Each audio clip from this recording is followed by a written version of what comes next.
Assalamualaikum warahmatullahi wabarakatuh. Perkenalkan, nama saya Lydia Afni Aprilia dari Prodi S1 Keperawatan NIM 23110073. Pada kesempatan kali ini saya akan menjelaskan materi tentang anatomi fisiologi sistem persyarafan. Sistem syaraf adalah jaringan kompleks yang terdiri dari serabut-serabut syaraf untuk mengatur serta mengoordinasikan seluruh aktivitas tubuh, seperti melihat, bergerak, hingga mengendalikan kerja dari berbagai organ tubuh. Nah, jaringan apa saja yang terdapat pada sel syaraf? Terdapat 1 neuron atau sel saraf, 2 sel penyokong atau neuroglia pada SSP, dan sel 3 myelin. Pertama yang akan kita bahas adalah sel saraf neuron. Neuron ini merupakan unit anatomis dan fungsional sistem persyarafan. Bagian-bagian dari neuron terdapat 1 badan sel atau inti sel terdapat di dalamnya, 2 dendrit berfungsi mengantarkan impuls menuju badan sel, 3 akson berfungsi mengantarkan impuls keluar dari badan sel. Fungsi neuron sendiri adalah mengantarkan impuls saraf ke seluruhan tubuh atau somatik dan visceral.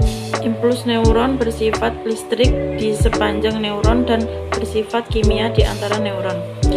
Zat kimia yang disintesis neuron dan disimpan di dalam vesikel ujung akson disebut neurotransmitter yang dapat menyalurkan impuls.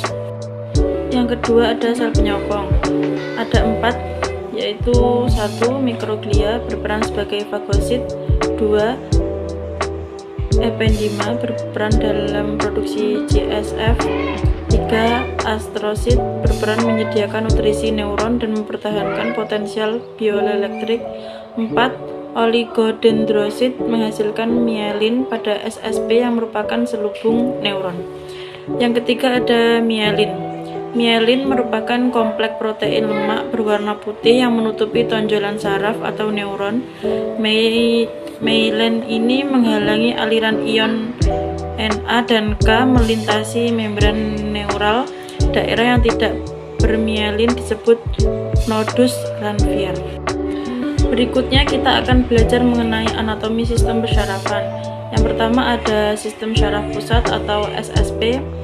SSP meliputi otak atau ensephalon dan sumsum tulang belakang medulla spinalis.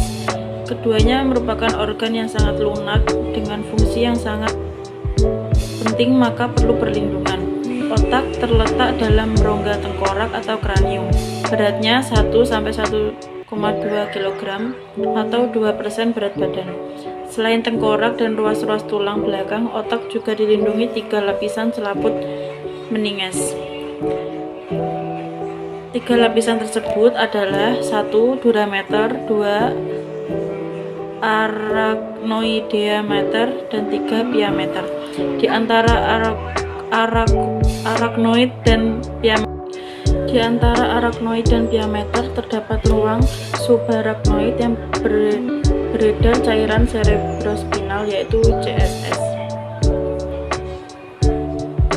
Otak mempunyai 5 bagian utama, yaitu otak besar atau cerebrum, otak tengah mesencephalon, otak kecil cerebellum, sumsum sambung atau medulla oblongata, dan jembatan Farol. 1. Otak besar mempunyai fungsi dalam pengaturan semua aktivitas mental, yaitu yang berkaitan dengan kepandaian atau inteligensi, ingatan atau memori, kesadaran, dan pertimbangan. 2. Otak tengah merupakan lobus optikus yang berfungsi mengatur refleks mata seperti penyempitan pupil mata. 3. Otak kecil atau cerebellum. Cerebellum ini mempunyai fungsi utama dalam koordinasi gerakan otot yang terjadi secara sadar, keseimbangan, dan posisi tubuh. 4. Sumsum sambung atau medulla oblongata. Sumsum sambung berfungsi menghantar impuls yang datang dari medulla spinalis menuju ke otak. 5. Jembatan Farol. Di sini terdapat prematoksit yang mengatur gerakan pernapasan dan refleks. Sistem saraf pusat juga meliputi medulla spinalis atau sumsum tulang belakang. Sumsum tulang belakang terbagi menjadi dua lapisan, yaitu lapisan luar yang berwarna putih dan lapisan dalam berbentuk kupu-kupu yang berwarna kelabu. Sumsum tulang belakang dilindungi oleh tulang belakang yang keras. Tulang belakang ini terdiri dari tiga ruas. Di dalam sumsum tulang belakang terdapat saraf sensorik. Fungsi saraf-saraf tersebut adalah sebagai penghantar impuls dari otak ke otak. Sumsum tulang belakang memiliki fungsi penting dalam tubuh. Fungsi tersebut antara lain menghubungkan impuls dari saraf sensorik ke otak dan sebaliknya. Tadi ada sistem saraf pusat, sekarang kita akan membahas sistem saraf tepi. Sistem saraf tepi adalah sistem saraf di luar sistem saraf pusat untuk menjalankan otot dan organ tubuh. Tidak seperti sistem saraf pusat, sistem saraf tepi tidak dilindungi tulang, membiarkannya rentan terhadap racun dan luka mekanis. Sistem saraf tepi terdiri dari sistem saraf sadar atau somatik dan sistem saraf tak sadar atau otonom. Sistem saraf sadar mengontrol aktivitas yang kerjanya diatur oleh otak, sedangkan saraf otonom mengontrol aktivitas yang tidak dapat diatur otak, antara lain denyut jantung, gerak, saluran pencernaan. Secara fungsional, sistem saraf tepi terbagi menjadi saraf aferen atau sensorik yang mentransmisi informasi dari reseptor sensorik ke sistem saraf pusat, dan saraf eferen atau motorik yang mentransmisi informasi dari SSP ke otot dan kelenjar. Sistem saraf sadar terdiri dari 12 pasang saraf serabut otak atau saraf kranial, terdiri dari 3 pasang saraf sensori, 5 pasang saraf motor, 4 pasang saraf gabungan. Nervus cranialis terbagi menjadi 12 nervus, diantaranya 1. Nervus olfactorius mensarafi indera penciuman. 2. Nervus opticus mensarafi indera penglihatan atau tajam penglihatan. 3. Nervus oculomotorius mensarafi gerakan bola mata dari dalam keluar. 4. Nervus trochlearis mensarafi gerakan bola mata ke bawah dan samping kanan kiri. 5. Nervus trigeminus mensarafi kulit wajah, refleks kornea, kepekaan lidah dan gigi. 4. Nervus abducens mensarafi gerakan bola mata ke samping.